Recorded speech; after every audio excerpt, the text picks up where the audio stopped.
Okay, hello again. This is Rachel, the Adult Programming Coordinator for the Otago-Prattville Public Library, and today I'm going to show you all how to make a purse out of a book.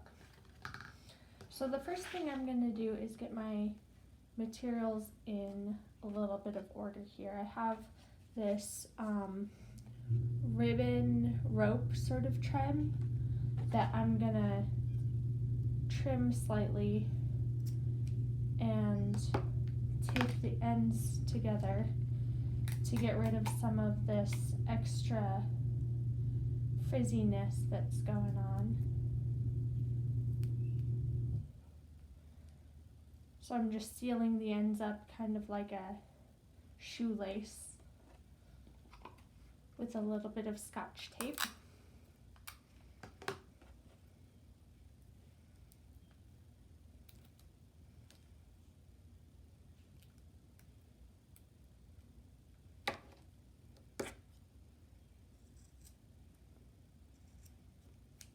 And I can go ahead and throw away this tangly mess.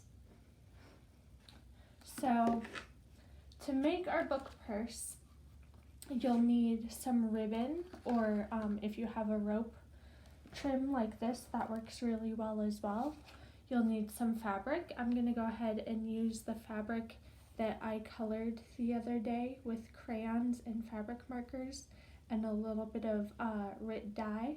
I'm going to go ahead and use that in my bag today. And then you'll also need a hardcover book that you don't want anymore. We're just going to be using the cover. You'll need scissors, tape, an X-Acto knife, a pen, and hot glue sticks and hot glue gun. And this is an example of what we're going to make today. This is one of my pre-made book purses that I've made before. And for this one, I just used some of the same fabric that I used for the sides to create the handles. So they don't come out super sturdy, but they do come out really cute, and it's a fun little activity that you can do. So the first step is going to be to get our X-Acto knife and open up our book and remove, using our X-Acto, the book from the cover right along the edge of the spine without cutting open the spine, and do that on both sides so that the text block just comes right out. As you can see, I've already done that to prevent myself from cutting myself on screen or anything like that. So I'm just going to set this aside for another craft for another time and continue with my cover here. Now this cover is a little worse for wear. It's got some cracks in it and a few slices and whatnot, but it'll be okay because I am going to line it with the fabric. The next step is going to be, I'm going to move my trim aside here. I'm going to use my marker and my fabric to create a template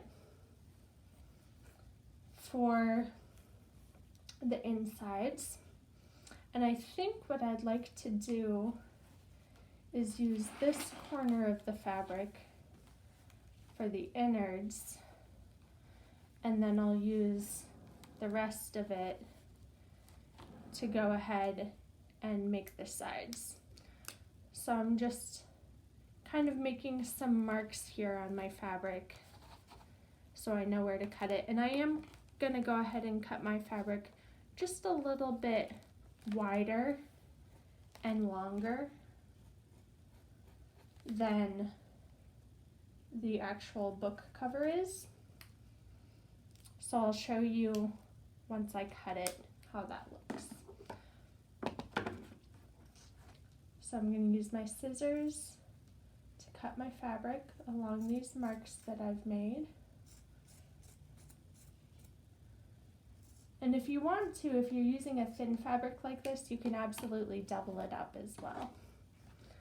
But for this example, I'm going to be happy with the thin layer on the inside. I think that'll do just fine.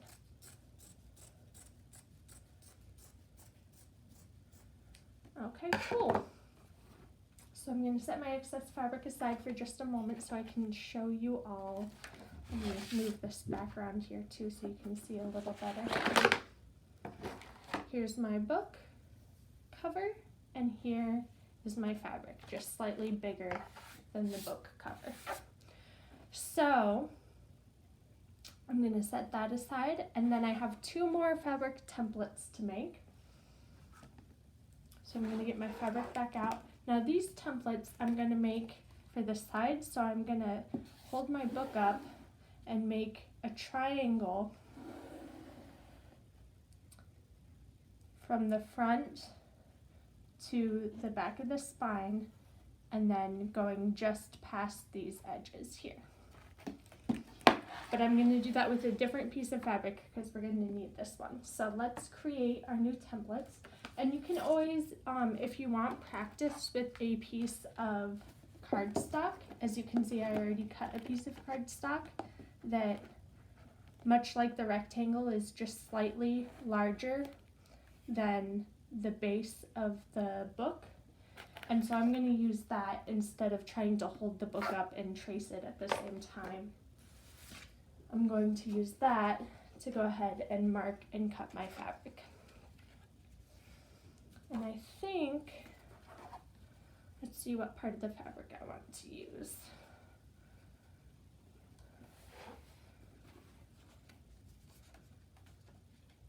I'm gonna go off script a little bit.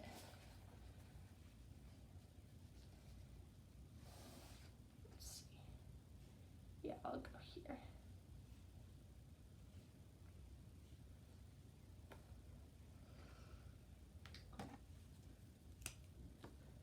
So for this one, I'll go ahead and trace the whole template more or less, or at least make markings so I know the general area of where the template was. Can be a little tricky again to write on fabric, so don't be afraid to pin it if you need to keep it all in place. And we're going to make 2 of these triangles. So I made one here, and then I'll probably make another one like right here. Ooh, that's perfect. Yeah, let me mark that real quick.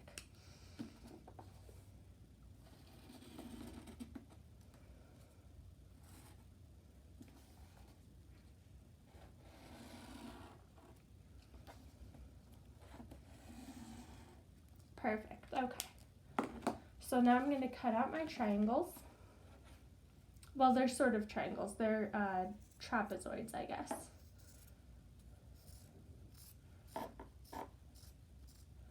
Cut them out, and I am being careful that my other fabric is set aside so that I'm not accidentally chopping up my rectangle that I had already cut out.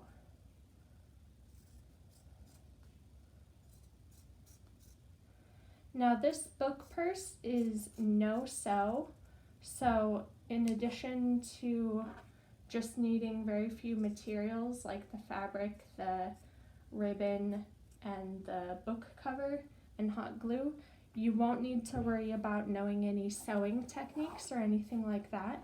However, if you do have a sewing machine or you are really good at hand sewing or anything like that, you can absolutely use those skills to put seams on the edges or on the tops and sides of the rectangle. There's lots of ways that you can create a more polished look with this particular craft by using a little bit of sewing or even just some fabric glue or some iron-on hem tape. But for now, I am doing the easy peasy version, and we're just going to get a real quirky, cute book purse that is low expectations, high fun.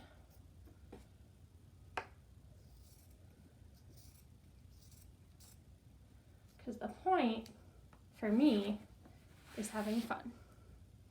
But you can make it as fancy as you want. So I'm going to set my excess fabric aside, and as you can see, I now have the 2 trapezoid shapes, and my rectangle. They look good, they look ready to go.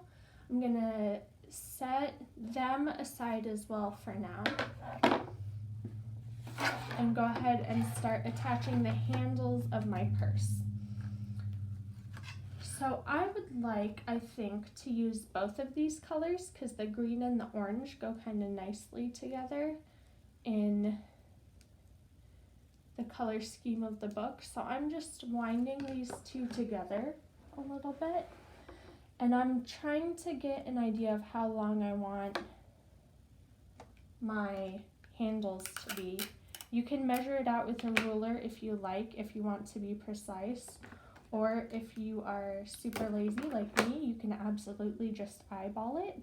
I'm going to give myself a little bit of extra here. I like a nice short handle on my book purses to remove the temptation for me to put too much stuff in there, and then they can kind of fall apart a little bit more quickly. So I'm going to go ahead and seal off the ends of the trim again before I cut them, and I probably should have done that on both sides of the cut. Let's see, let me just stick these together for now. There we go.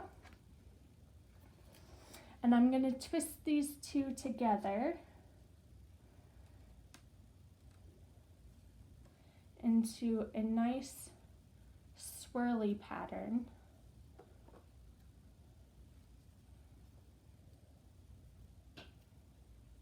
And actually, if I tape one of the ends of the swirls down, I bet I'll have an easier time. And we're going to need to do that eventually anyway, so we might as well do that now. And remember to tape your handle, each handle, to the same side of the book, so that you can open your purse fully.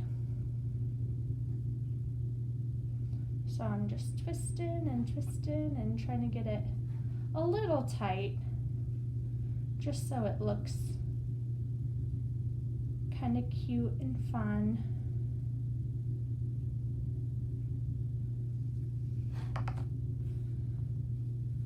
Brilliant, I love it.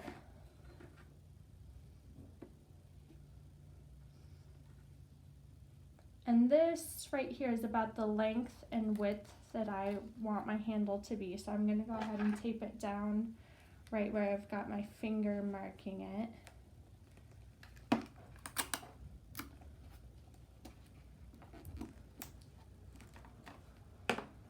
And I'm going to actually trim this excess off,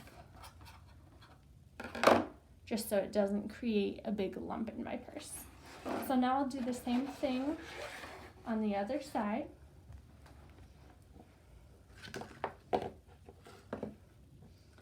Get some length of my trim.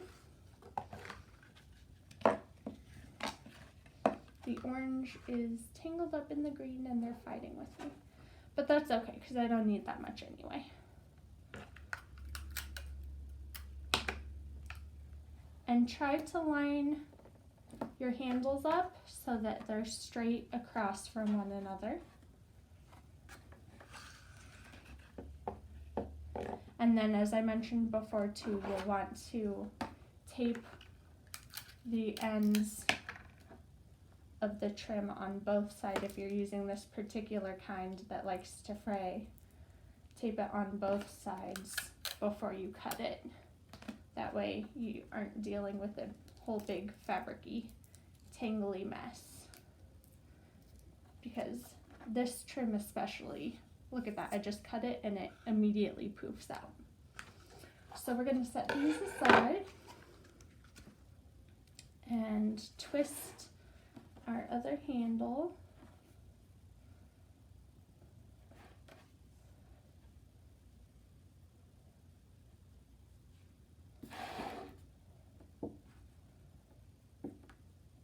And I'm going to try as much as I can to get it the same sort of length and curvature so that it's kind of parallel to that other side as well.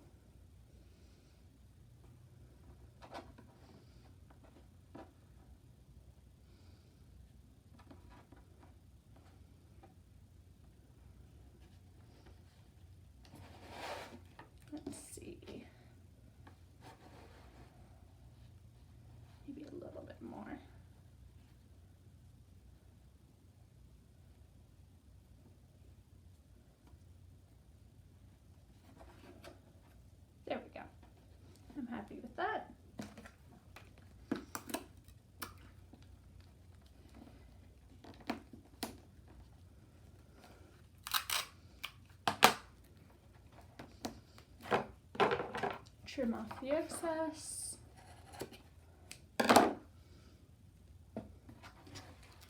Here we go.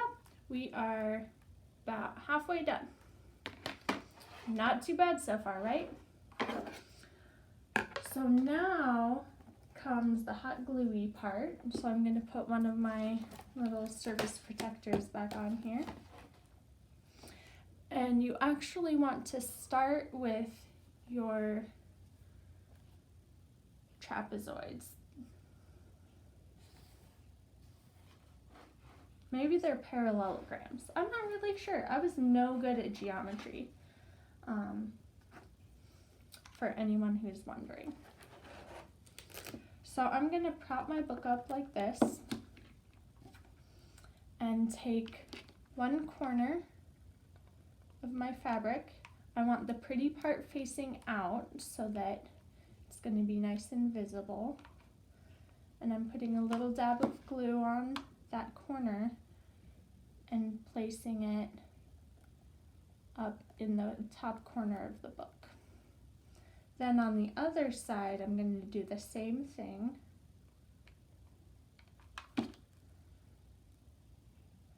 And tack it on there. And this just really sets it up so that everything's facing the right direction to get sealed in properly. So then the next step, we want to start from the top, like I said, so we can get everything looking symmetrical and going on at the right angle and whatnot. And I'm going to do a small line of glue all across this top edge now. Beautiful. And go ahead and line the edge of my fabric up with that. And do be careful to not burn yourself in this process. You can use a pencil or some other implement, or maybe the handle of your X-Acto with the cover on the blade, so that you can press it on there. But my glue gun doesn't get terribly hot, so I'm okay just doing it this way. And then I'm going to do the same thing on the other side. A little line of glue.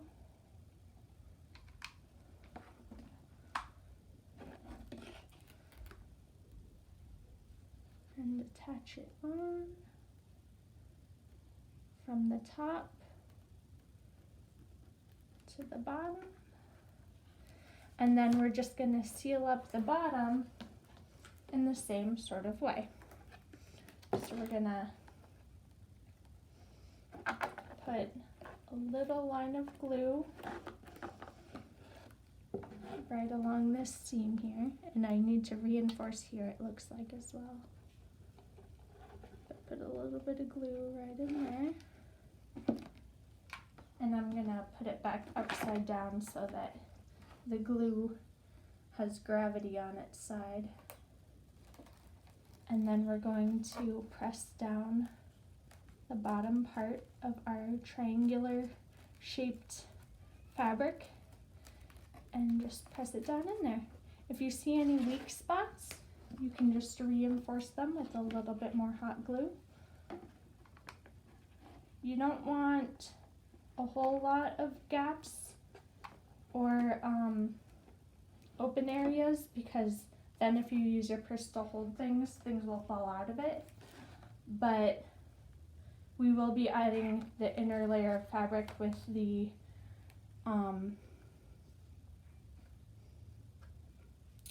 rectangle as well, so you don't have to worry too much about it. So there's one side. We're going to do the same thing on this other side.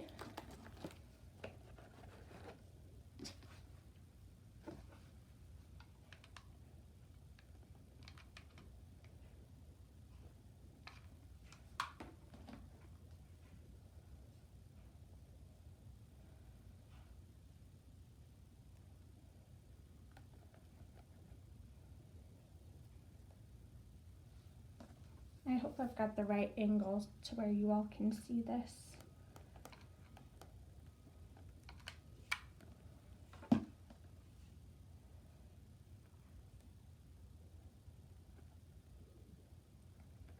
Let me just check real quick. Otherwise I'm gonna have to start all over. Kind of, I'm a little far away. How about that? Okay, so I just glued the top 2 corners. And now we're gonna, sorry, I had to scoot away a little bit because my extension cord only goes so far, and I do need my glue stick to have power in order for this to work. But on this side, as you can see, I'm doing the same thing that I did on the other side of the book, but now you get a close-up.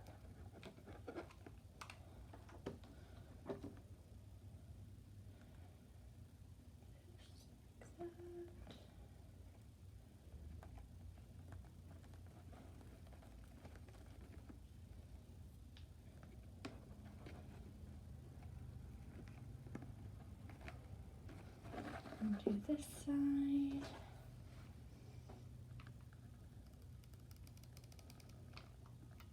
Come on, glue. I believe in you.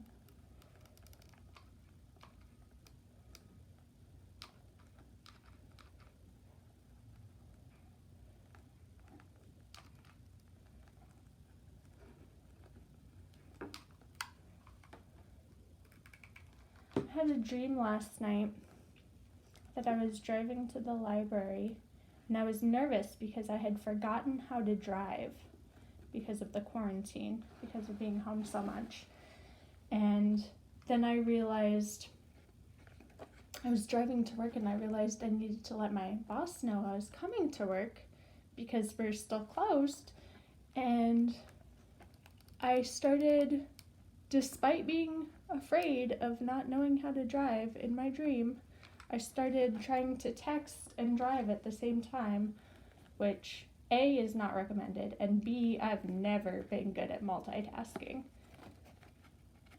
Nothing happened in my dream. I just woke up later and it was fine, but I thought it was interesting.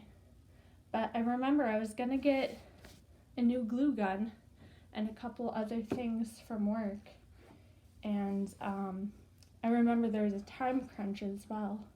It's just interesting, the dreams we have and how they have elements of realisticness, like it being the quarantine and the library being closed, and then there's elements of just total randomness as well. So we've got our sides attached, and the final part is just going to be to go ahead and put our rectangle on the inside. So I'm gonna kind of open this bad boy up and see if I can balance it a little bit. I might use my scissors and tape to see if I can kind of hold it up. Not really. Let's try the glue sticks too. There we go. So it's sandwiched between some office supplies, and I will be able to just put a line of glue all along the top here.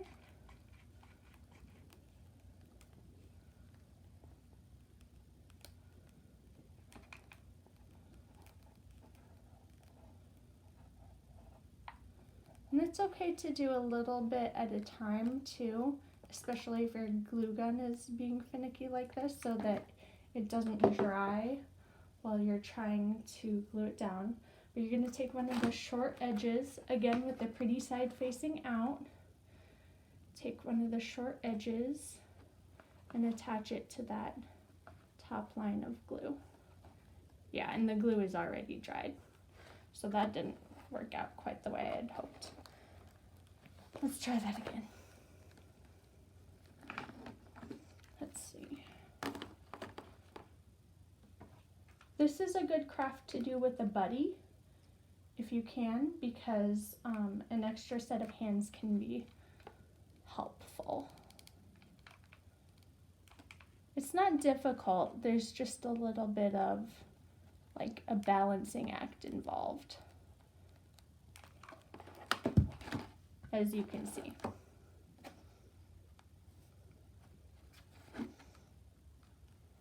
There we go. Now we're sticking.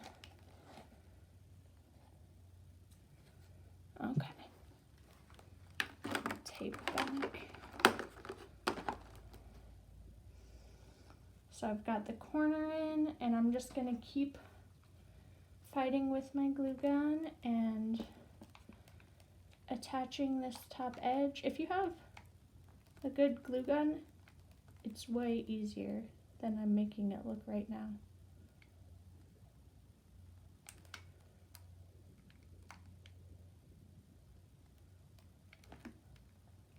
There we go.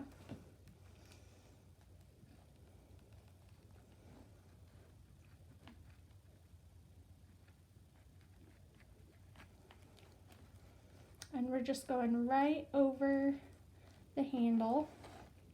Of course, making sure that the bulk of our handle, the handly part, is facing outwards, because if it gets stuck on the inside and you glue it in the fabric, you're going to have a really hard time carrying your purse. All right, let me finish up this edge. And then it's super simple. We're just going to do the same thing on the other side.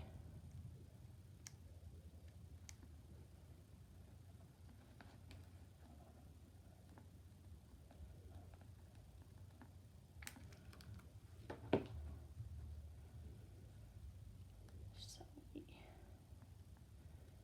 attach that bad boy. I'm just going to kind of tuck this corner under, because like I said, I cut it a little bit bigger than the book, and that's okay. That just adds to some of the bagginess on the inside, which I personally like. I think it gives it a more bag-like look on the inside, as opposed to just being like book on the inside, bag on the handles, and that's it.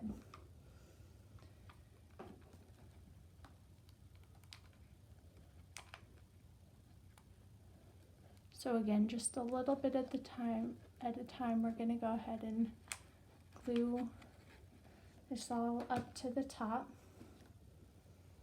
making sure that you're gluing the short edge again, because if you glue the long edge, you'll get a really weird diagonal situation that will not work out very well, and it won't cover the inside of your purse.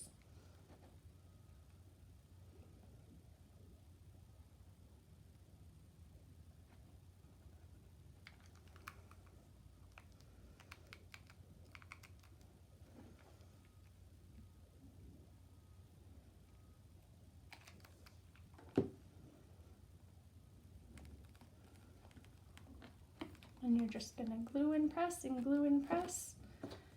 until there's nothing left to glue down. Ooh, there we go. Must have had a clog or something, but something just sprung loose. Great.